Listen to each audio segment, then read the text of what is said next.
Samantala, inanunsyo sa plenaryo ng Kamara ang pagtugon sa bilyong pisong kakulangan sa state universities at colleges o SUCs. Ayon kay Nueva Ecija 1st District Representative at House Committee on Appropriations Chairperson Micaela Swansing, ito ay sa pamamagitan ng paglalaan ng sapat na pondo para sa susunod na taon.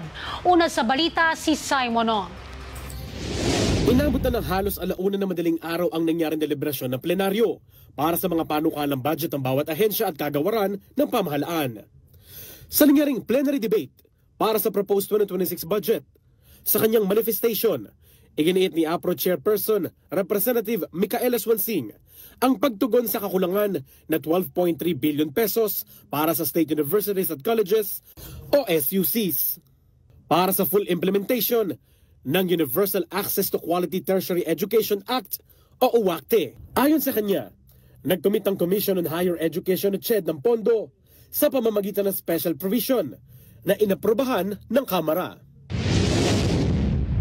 We have been informed by the SUCs that the total deficiency as of the year 2025 and 2025 amounts to 12,307,136,000.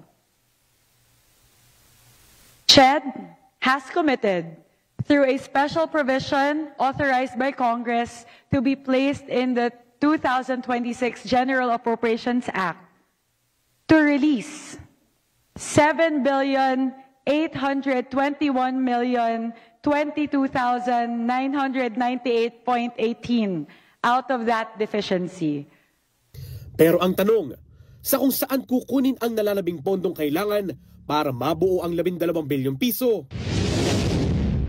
There is a deficit of 4,486,113,000. The legislature commits to funding the deficit, and with that,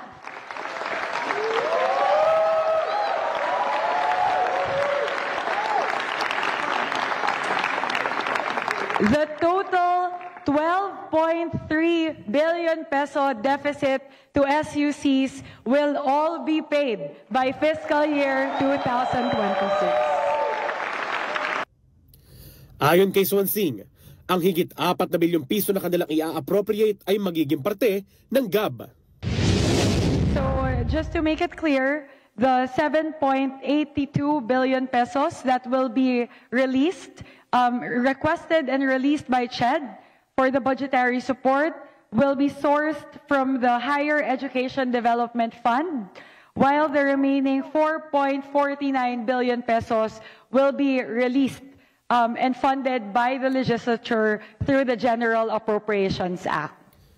Wala na ring tumutol at kumwestiyon sa naturang usapin mula sa minorya. Kami po lahat sa minority ay nagpapasalamat na sasagutin na ang lahat ng deficit na more than 12 billion sa lahat ng mga issues. At dahil po dito, pwede na po tayo matulog ngayong gabi. There being no other interpellator from the minority, I move that we terminate the period for interpellation and debate of all the issues as calendared, Madam Speaker. Labis rin ang pasasalamat ni Representative Swansing sa lahat ng university at college officials na nakiisa sa plenaryo. That despite the long by the officials of the state universities and colleges until 12:30 in the morning, lahat po ng kakulangan na doon po sa full implementation ng UACTE. Yun naman po talaga during the budget deliberations of the committee deliberations rather.